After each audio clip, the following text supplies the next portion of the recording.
welcome finalists to episode 15 of The Vault. I am Waltz, as always, joined by Rio. This is episode 15. We're going to be interviewing After Hours, the winners of Pro League. How's it going, Rio? Oh man, it's going awesome today. And today's episode is sponsored by Pro Hubs. Is your hub pro enough? Enough. Yeah. Awesome. Yeah. Awesome. What Best amazing. What sponsorship. amazing. Best sponsorship we've ever had. All right, so as always, we're going to break down just a couple of the events that have happened before we jump into the real interview. Past events, just one. I did a tournament for the Heavy Hitters limited time mode event. It was absolute chaos. Actually had some of the best EU and NA players who faced off in the grand finals as well. It was a lot of fun. It was clowny, but it was surprisingly competitive. So you should check it out. We'll drop a link to that. And then Rio, we have an announcement about one future upcoming event. I don't have a ton of details to share just yet, but our friends over at Ruby Grind are putting together another tournament. So some of the top tier teams and the Ruby players will be battling it out. And if there are more details by the time we post this video, we'll post them in the comments. But yeah, stay tuned because hopefully some more info on the Ruby Grind event will be soon. But yeah, let's just dive into this interview. We have 3 people here today. We have Lasagna, Sloth, and Uni. Guys, you want to say a quick hello? And introduce yourself. Let's start with Lasagna. You want to give a quick introduction to yourself? Hello, I'm Lasagna. I'm a streamer. I kind of do it all. I play medium, heavy, light, and I'm just mainly focused on medium right now. I'm the type of person who uses all types of gadgets like flashbangs and gas mines that annoy the other team, and then they say that's why we won, and that's how it goes usually. What about you, Sloth? So transitioning to heavy, I stream on Twitch. Yeah. Love it. What about you, Uni? I'm becoming a content creator on YouTube, and then I'm starting to stream more on Twitch. I mainly only play light, and I always think about my position and always try to get my aim better. Nice. Love it. That's We're about definitely going to be diving into all of that because I think all of that really came into play when we look back at the Pro League and where you guys came in. But before we jump into the Pro League, I kind of want to dive into you guys as a team because, of course, Uni and Lasagna, you guys have been playing together for a while. Sloth coming in towards the championship side of things. Definitely want to break that down. But starting with Uni and Lasagna, this is kind of the second major event that you guys have won together because I do remember you guys did win the Jungle Rumble event together, correct? Yes. Yeah. So when did you guys start playing together, and why do you think the combo of you two guys is working so well? You want to go first, or you want me to go, Uni? I'll go. So he just texted me one day and asked me to play the tournament because I was playing Marvel Rivals at that time. I said I was down, and then we had about 2 to 3 days of practice before Not the even tournament. 3 days. 2 days before before the Jungle Rumble. Yeah, we got to know each other a bit, built some chemistry, and then we started playing in the tournament. That's awesome. I mean, yeah, it's a good story for y'all getting started, but you also subbed somebody out. So Sloth, you kind of came into the mix really late into it. How did you kind of work with their energy and kind of get into their comm style, basically? Well, the first day was brutal. Our scripts were so bad, and we all got off devastated. But then, we kind of just talked about it, and then the next day we scrimmed again, and it went completely better, and our whole play style was just working out more consistently. When he means devastating, we lost 14 scrims in a row, 14 matches in a row. Yo, you didn't have to leak it. You didn't have to leak it. 14 matches in a row. Oh my goodness. Yeah, we won 1 out of 14. 1 out of 14. Yeah. Yeah, we were. Bricked was definitely locked in for sure. Good. I was sitting in my bed at night wondering if I'm just ass at the game. That's brutal. So that kind of ties into a question I was going to ask you guys. So when you look at sort of defining how you play as a team and how do you practice, what goes into scrims? Is it mostly 3v3s? Do you do VOD review afterwards? What goes into practicing and getting better as a team in the finals? Before I harp on that question, to the question before of how I started playing together with Uni and then why we work so well. I messaged him 2 days before a single tournament. We played the tournament, we won it, and then we just started playing after that. But I think that the reason why we work so well is because I have a light mindset as well, so I can think of how the light plays. But the main thing is like a lot of lights feel frustrated within their own team whenever they're playing with their own team because a light has the biggest possibility to do like the most amount of damage. So whenever they're in fights, they're usually doing the most amount of damage. They're doing glitches. They're like doing so much, and then they sometimes still lose the fight. So like a lot of lights get frustrated. They get like, what the fuck is going on? Why are you guys losing fights? When it's just more than just like damage or like what could happen with like fucking serve and SA at any moment in time. So like I think understanding that like from like as a team, understanding that like yeah, light can do a lot of damage, but when you have a serve medium and an SA heavy that can just jump on the heavy and just kill him instantly, it's just like fucked. That's Yeah, awesome. But yeah, go ahead. And we asked you another question too, just kind of like off Yeah. of that. How do you define your play style? You adapt to play styles. So I think Sloth actually had some really good ideas when it came to like kiting and like playing very safe and like we like would hide very well and kite very well whenever he was IGLing. Whenever I was IGLing, I'm super aggressive, so we're jumping on everybody. And I think mixed them together, it was like a very good mesh once we figured that out because the first day when we got fucking demolished for 13 matches in a row, I was like IGLing the entire time. And one of the biggest problems was our kites are just fucking dog shit. Like us rotating around and like prolonging the fights or prolonging the stalls. It was just fucking dog shit. And I just suck at it. And that's where Sloth came in with that part. Yeah, and I think once we figured that out, it went way better. And especially since like my heavy is better against aggressive teams and like his medium is better against like aggressive teams compared to like where my medium is better against like passive teams. So I think it was like depending on like we adapted our play styles around the team. Nice. And how do you feel like you sort of came to that realization? Like, obviously, I mean, you lost a lot of scrims in a row, so you got a lot of you got ample time to figure out what didn't work. How do you nail down what didn't work? Because obviously, you went from going 1-14 to losing a single match on the first day of the championships, which we'll dive into later. But how do you figure out what works and what doesn't when you're in these scrims? Like, I mean, I think everybody's heard the quote of like someone being insane, and you're insane if you keep doing the same thing over and over and expecting expecting a different result. It's the same thing. Like you're gonna know when something is working, when something is not, because you win a particular fight or you win a particular like cash out, and you're like, holy shit, that felt good. But then you'll lose these cash outs sometimes, and you feel like that felt like shit. What did we do wrong? And then you just move on from it. Interesting. Yeah. So we've dived into kind of like how y'all were formed and kind of where you found your strategies. What are your thoughts on the current like balance and meta within the game? Not like within yourselves, but just kind of like in general. You guys want to go? Yeah. Because Whoever if I wants say to, I'm yeah, just take it. yeah. I honestly think it's not in a bad position right now. Maybe Pike and Serb are still kind of too strong, but XP got nerfed, so that allows for other weapons to be used. XP was definitely too strong before. It was Yeah, just I've been seeing a every lot lane more. was using it. We've seen a lot more light weapons be used now. I think we tuned down the pike back down to 49 damage, up the fire rate on it, and then for the serve, just lower the damage again to like maybe 100. yeah. It felt like the heavy probably had the most flexible meta from a spectator perspective.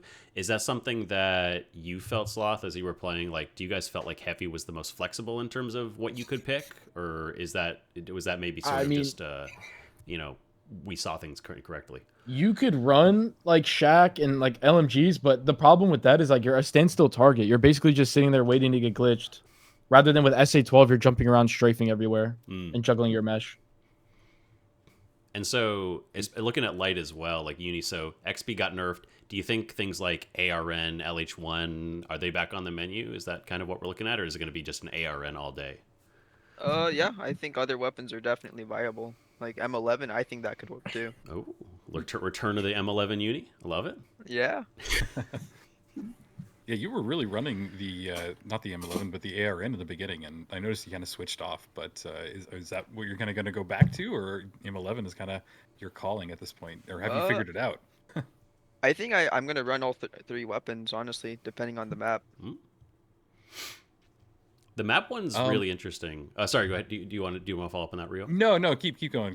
Yeah. So the map one's really interesting because I do want to dive into sort of breaking down as we move into the playoffs and the actual experience of playing the Pro League, because we did see you guys try to shake things up quite a bit during the event. And I remember at one point you actually went medium, light, Lasagna, you were running on a double light, and it had mixed success. It was somewhat successful. It maybe did get a ton of first, but I think you still did okay with it. What was the experience of playing Cashout like? Like, we haven't seen an event that really did this many Cashout events at this high of a level.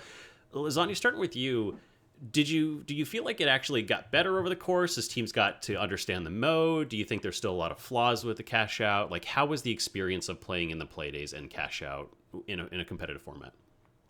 So I'm going to break down the question from the beginning of like when you were talking about how we play medium light.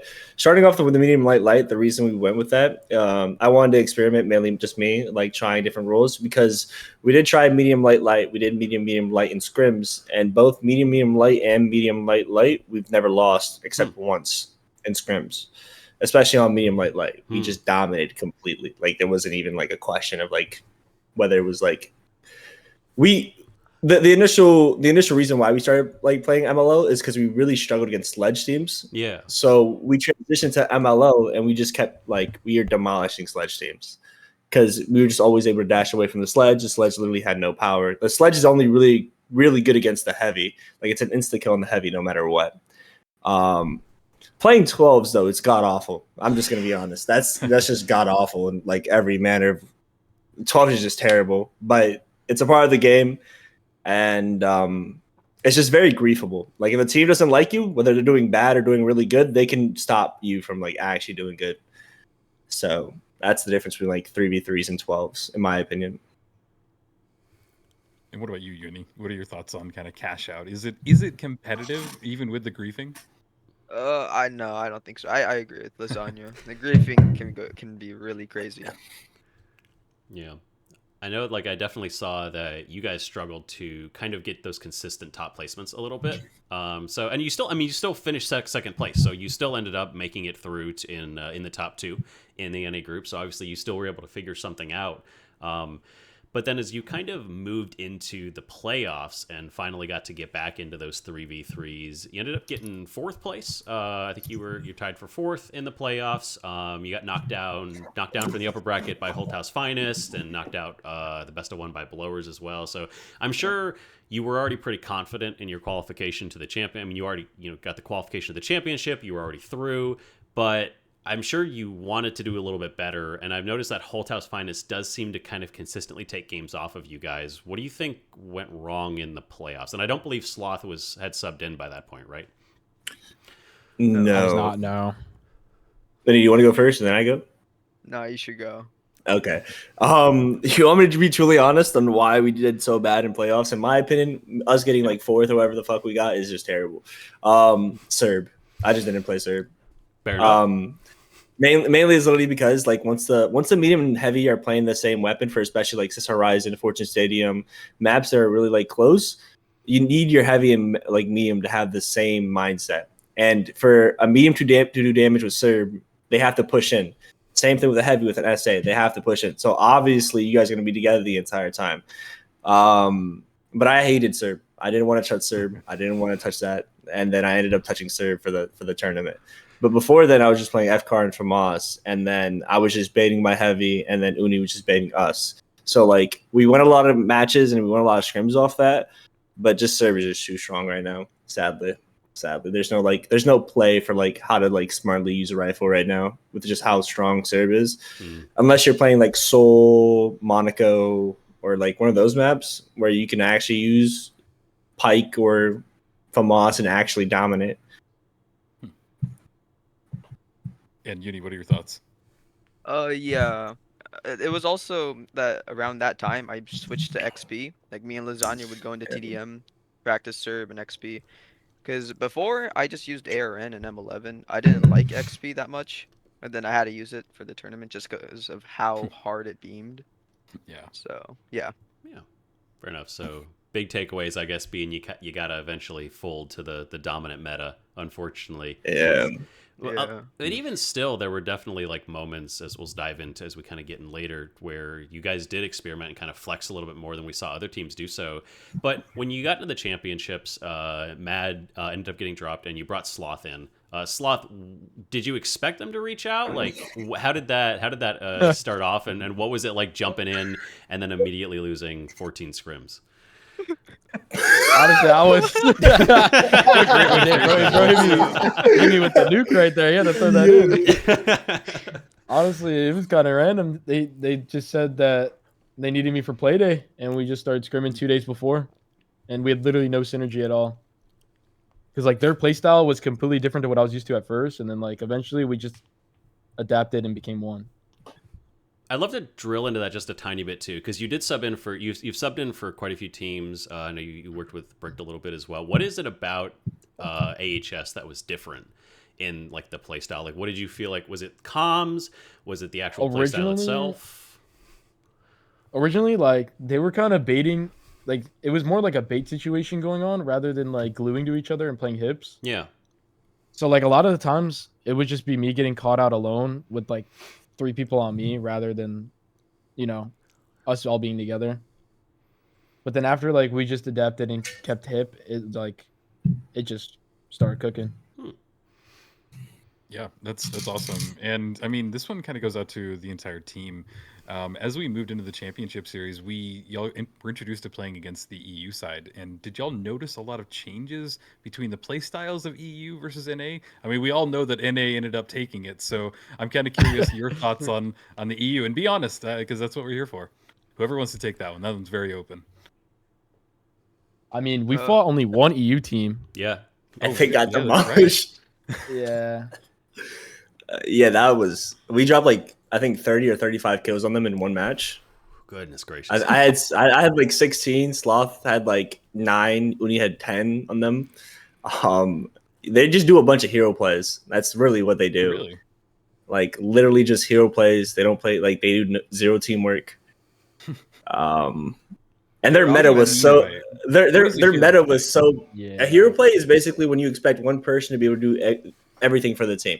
For example, you depend on your heavy just demolishing everybody and getting like 2 kills off rip, or your light getting a bunch of damage, or like getting that glitch in. Like it's a hero play, the hero play that wins you the fight. But when in reality a fight is like everybody doing their job and just like doing damage. If one person wins their one, the other person should win their one, stuff like that. But they do a lot of hero plays where it's just like a 1v2 type situation where that one person better win that 1v2. And they're they were just behind the meta. They were still using like invis. They were still messing with barricades and winch, which is like, what the fuck? Yeah. Yeah, I don't think barricades work anymore with DMAT being in the play. Yeah. One DMAT, the barricade's just gone. Yeah. Mm-hmm. Barricades definitely were, I think, the most shocking thing that I saw, just because, like you said, I feel like, and correct me, I feel like Goo does everything that a barricade does, but it just does it better. Is that a fair assessment? Oh yeah, Goo is so much better than barricades. A You whole can't RPG Yeah. doesn't even take out Goo. Yeah, that's fair. But so obviously, yeah, you only played one EU team. You played played Gangala, who then went and got knocked out immediately because EU was just unable to really put anything together. Kind of like you said, I think a little bit behind the meta. So you went through. You only dropped a single game in the first day. Really ended up having a really strong run. The only match you guys lost was only game you guys lost was to Holthouse Finest. You dropped one game there, and then took out, I believe, Bricked in a very easy I don't know. It was I don't know if it was easy. We didn't get to watch it, but you did take Bricked out into 2-0. Can you kind of break down, why do you think you lost a map to Holthouse Finest? Because you did get knocked down by them 2-0 in the playoffs. Was it something about Holthouse Finest that you think tripped you up a little bit, or was there just maybe an anomaly in that game? I actually can explain this one. So when we were originally playing the first map, I was on heavy, and the way Lamp and Brendy were playing, they were just W king. They didn't care. Like they would just run at us. So just putting Lasagna on heavy was just so much easier because I would just sit behind them and we would just cook them all up. That's what we were talking about like earlier. We're like different styles of our playing when we play heavy and medium work against different teams. Mm-hmm. So it's just like as soon as I switched to heavy against HF, we just Nice.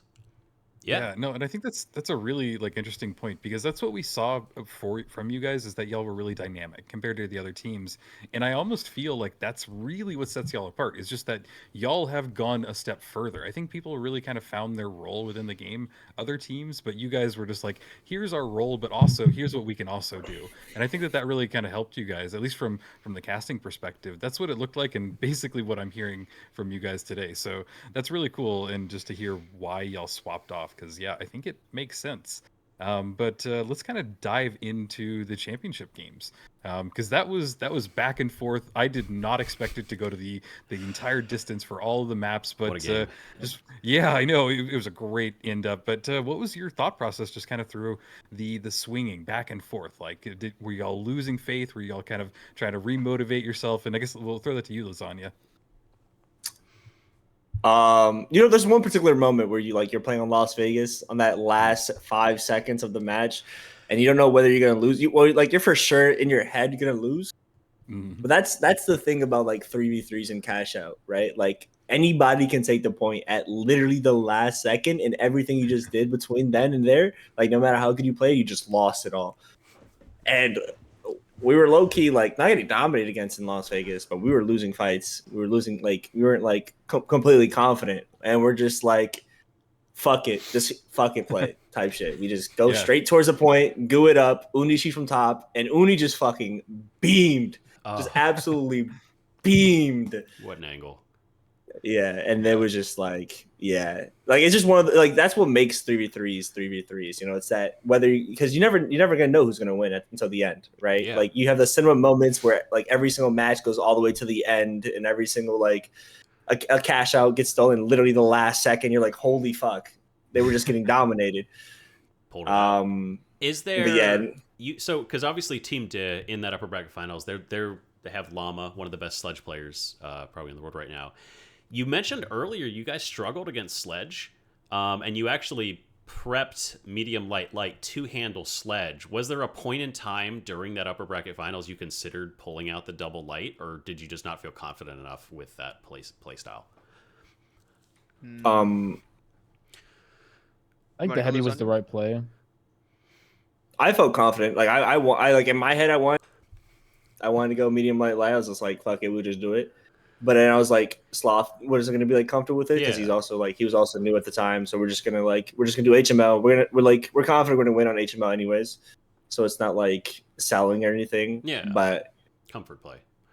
Yeah, comfort play, I would say. And how do you guys feel about Sledge in the current meta? Because a lot of people say Sledge is definitely too strong. We saw Sledge. There do seem to very clearly be ways to handle it. Uni as a light player, as always, one slap away from death. How do you feel about Sledge, especially with Nullifier returning to the meta? I don't want them to nerf it too hard to just not be playable, but playing against it is honestly AIDS, because it's either you get winched, hit, and then quick melee, and then you can't do anything about it, or you get gooed and then Sledge. It's just not fun to play against, honestly. Just too punishing. What would you change? Just tweak the damage values, or find a way to? I don't know. I honestly don't know, because I feel like if they tweak the damage too much, it's just not usable. So I'm not sure what they could change about it. Sloth, what were you saying? I think you take away the quick melee. Make it where you have to do only left and right clicks. Ooh, that'd be interesting. And then interesting. Also, the right click, like you shouldn't be able to slide with a right click. I don't think that's like, I don't know. Because like half the time you'll get lunged from literally across the map, and like it won't even connect, but then it says it does. Yeah, that tech can really unlock a lot of Sledge. That makes removing like melee could be a really interesting way, because left click is so much more valuable than right click in so many cases for the Sledge. I definitely don't think you should catch up to a medium running away while you just swing the entire time. Because if you swing, you actually have faster movement than when you're not swinging and running. So like you're literally as fast as a light when you're swinging the hammer. That's why you see them just swinging the entire time, because they're literally faster. Right. They're the same speed as a light. So you can catch up to a medium who's running away from you faster than he's running. Wow. And you can kill him. All right. I think movement speed while you're fucking swinging the hammer is a big no. Interesting. No, those are Those are some good takes. I actually kind of agree with both of those. So, but there's one thing that I want to dive into because from a caster perspective, we talk a lot about maps. It's something that we just have to talk about, and I tend to think that there are teams that prefer maps, but then there are some that just seem like it doesn't really matter. Do maps matter to you guys, or is it just kind of all the same level playing field? Sloth, you want to go Whoever first? wants to take it, yeah. It don't matter to me. I'm pretty simple and easy with it. Yeah. Obviously, like Winnie? Monaco definitely sucks for heavy, but that's like the only map that I like. Hmm. Yeah, Yeah. it's the only map that kind of sucks. What about you, Uni? I think I tend to like longer range maps like Seoul or Monaco or like Skyway Stadium, just because of how I think my aim is just my biggest thing. Yeah.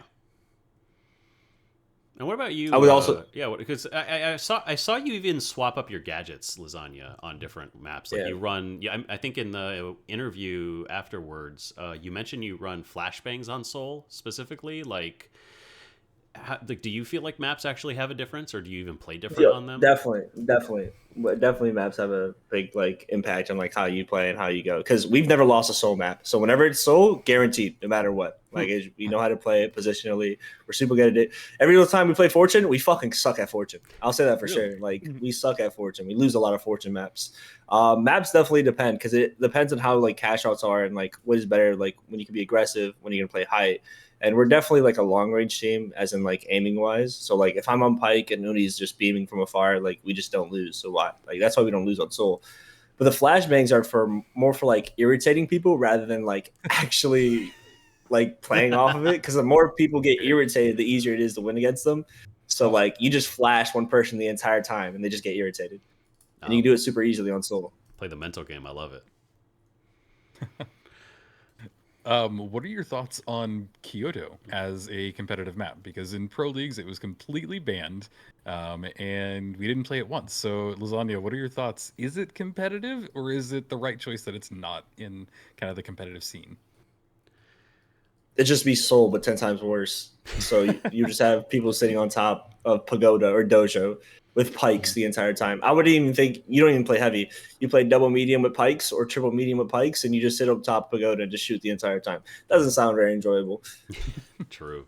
It's just too wide open, I guess. Like, do you think there's just are the spaces too long, too many sight lines? Definitely, there's too many sidelines. Yeah. All right. I agree with that. Yeah. All right. So, final step. You guys make it through that crazy buzzer beater upper bracket finals. Huge moments. You have some time. How did you prepare for the grand finals? You had a little bit of a break. You got to watch Bricked take on Team De. Easily handled Team De. You went to game 5 and Brick took them out in 2 games. Was there ever a point where you felt like maybe you were in trouble seeing that happen, or did you keep the spirits up? What did that look like for you guys in between those 2 series? After we beat Breaked, after we beat Team D, we kind of realized what we were supposed to do, but I realized it really late for us. Mm-hmm. And so, like, it really came down to the last moments with them. But I think if we were to rematch them, I think we take all maps again. Wow. Every time. Yeah.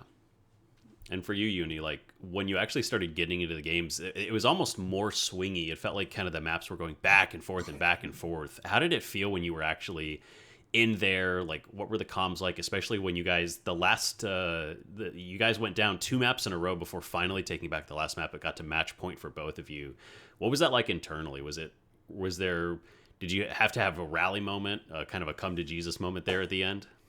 This is for Llama's when we're going against Llama, right? This was going up against Bricked in the grand final.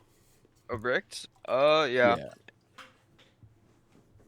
Wait, what was the question again? Oh, what was it like getting to, because you guys were up quite a bit, and then you lose 2 maps in a row, and it's now match point. Both of you have to win a map. Both of you have to win. There's no more second chances. What was it like getting to that final map when you already had a bit of a lead, and how did you guys keep up the spirits? Like, was there did you have to have like a big speech or something? Like, how did you keep up the morale getting into that last match?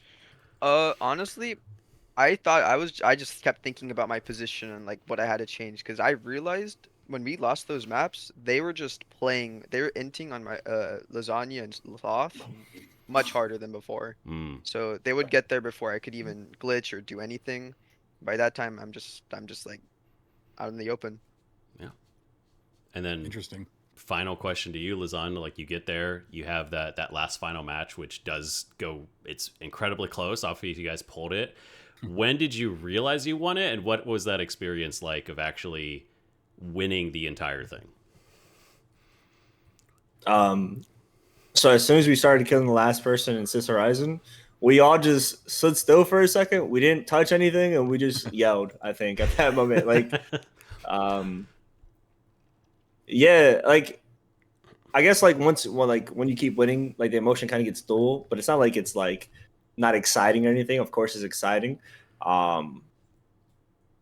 It's just really nerve wracking, you know, because like your hands will start to get like a little shaky when you're reaching the last like 30 seconds of a cash out and you don't know whether you're going to win the fight or not, but you keep playing how you're supposed to be playing. And then you actually end up winning because you just kept playing how you're just supposed to be playing. It's really exciting. Yeah. And of course, like we're all like, there's going to be matches where we're like doubting or constantly doubting, but it's more of a mental thing. Like you can't complain out loud, especially like you cannot complain to your teammates or you can't like complain during the game because your mental always has to be like up there. Like you just need to move on to the next. It happened. We move on to the next. We fix what happened, or we try and change something up, and then that's how you go. Like you can't focus on it. As soon as you focus on it, you're cooked. You're cooked. Yeah, no, and I mean, we even call them like ego battles while we're casting because you can tell that like the mood just can shift, and keeping your teammates' mood high and everything, I think is imperative. And I think it's kind of cool. You've also touched on like how you're using like flashbangs and stuff to like annoy the other team. So we're getting into the point where the competitive scene is turning into mind games, and I love it. I think it's just a wild and kind of the next step of the scene. But kind of looking forward towards the major and the next season of Pro League. Are y'all guys still planning on competing together? Are y'all wanting to stay as a team, stay as after hours, or are there any changes that you guys feel open talking to us about?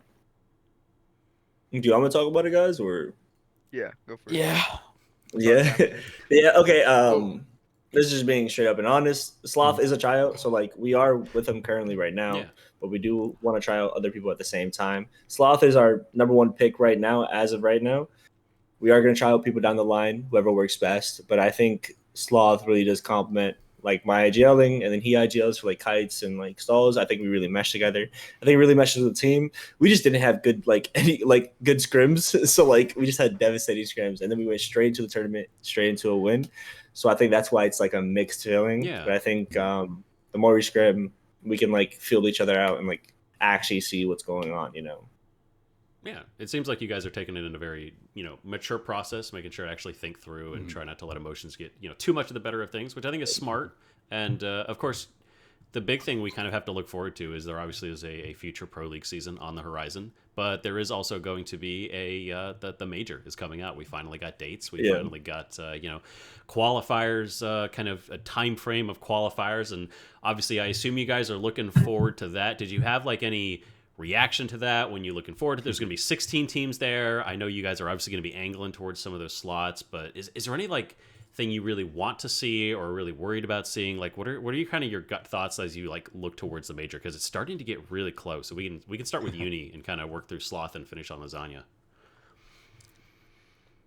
So like what I'm worried about, like, Yeah, I mean, like, are you really excited for it? Do you have maybe qualms about, like, are you worried about formats? Like, what are just, when you think about the major, what sort of is the first thing that pops into your head as, like, sort of when you look forward to it? I'm excited for the major, but my problem is that if they do 12s, there might be a lot of griefing throughout the qualifiers. Makes sense. What about you, Sloth?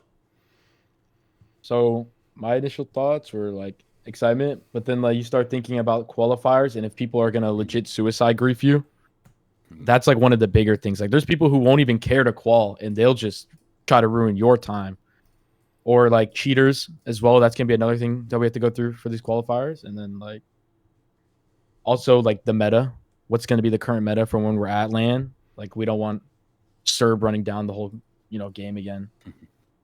Looking for like a rifle SA-12 meta here. Yeah. And then Lasagna for you. I mean, like it's going to be a whole qualifier slog. Like, do you feel confident you guys can make it through qualifiers if there's going to be no invited teams? If you guys are going to have to go through a qualifying season to get to the major? Yeah, I'm confident in qualifying. It's the same thing, but like, if just teams just suicide grief, you just kind of got to get like fucked. Like Yeah. you just kind of take it and then you just move on because like suicide griefing happens all the time, especially in like 12s. It's going to happen. Like you have like a little bit of beef with somebody else. They're not having a good game. They're gonna ruin it. You're a good game, and then it's just over. Yeah. I remember, this is kind of going way back, but I remember Uni, I don't know if you remember when I ran that Christmas event. Oh no. And I had the whole like the finalist thing, and so you had the most points, but you still had to win. And I remember you guys got just zerged by the team in second place, and I quickly realized why that was. So I'm sure that was miserable, and I'm sorry for putting you through that. As this, They went triple light and just inted on us every time, every cash box. It was so bad. I remember. It's yeah. So as a format, yeah. Hopefully they do find a way to balance that out. And I know that Thixie has talked about trying to make sure that the qualifiers can have teams really making it through on merit alone. So hopefully we'll be good. But are you guys planning on trying to make it to the major, whether you qualify or not? Obviously, you hope to qualify, but are you guys going to plan to be there regardless? Are you excited to get to see the finals in a LAN format? And do you think that's going to change a lot of things? Like, Uni, do you expect to be even better at AIM when you're on LAN? Oh, probably not. I'm gonna be nervous. I'm gonna be shaking. Yeah, what Sloth? about you? Yeah. What was the question again? Sorry, like kind of. Oh, like are you planning on going to the event regardless of whether you qualify or not? And are you excited to see what the finals is going to look like in a LAN scenario? I probably won't go if I like don't qual, because like that's far. It's a long hard ways. travel. It's a and long ways. paying for Oh, the yeah. ticket and everything. But like definitely excited to play on the stage when we do qual. That's gonna be crazy. And I'm excited for the real Booze drink they're gonna have. Yes. That's the big thing right there. Definitely gonna be an experience. Oh my gosh. What about you? Lasagna? Kind of wrap up this section for us. Yeah, same thing. I'm pretty sure like no matter what happens in the future, we're guaranteed to qual. So like just if we don't make it or if I don't make it, I'm not gonna show up. It's just, That's yeah. fair. It might be more painful, I suppose, to watch from the sidelines. Yeah. Oh. I could definitely see that. But yeah, guys, hey, that was really fun to kind of dig into your heads, learned a little bit about what it was like to go through all of the matches and end up finally victorious with taking away that big cash prize. But before we wrap up, we're going to go through each one of you guys. If y'all want to give any shout outs for yourself, anybody that you're a fan of, anything like that. And yeah, we're going to wrap things up. But we'll start with you, Uni. Any shout outs that you want to say to the people that are listening? Shout out to Mad for playing with us in the qualifiers. W-mans. What about you, Right Sloth? on. All right. I don't have anything to shout out. No shout outs for this man. Yeah. Love it. All right, Lasagna, finish us off. Anybody that you really feel like deserves the love. Anyone else you want to kind of just put the name out there? First of all, Mad. Me, Uni, and Mad scrimmed for like hours every day. We faced numerous amounts of teams. We would ask teams every single day to scrim. We would lose too. Like it's not like we dominated or anything. We lost a lot of scrims. I think that's like a really like telling experience. You're gonna lose a lot of scrims, and if you're not losing scrims, then you're not supposed to be doing everything perfect. Nor maybe you're not facing against the right team. But we lost a lot. But I think that's what makes us like a really good team in the end is that we like realize that everybody is able to lose in anything. And then shout out to Hockey. He's my emotional support dog. Oh. I pet him all the time.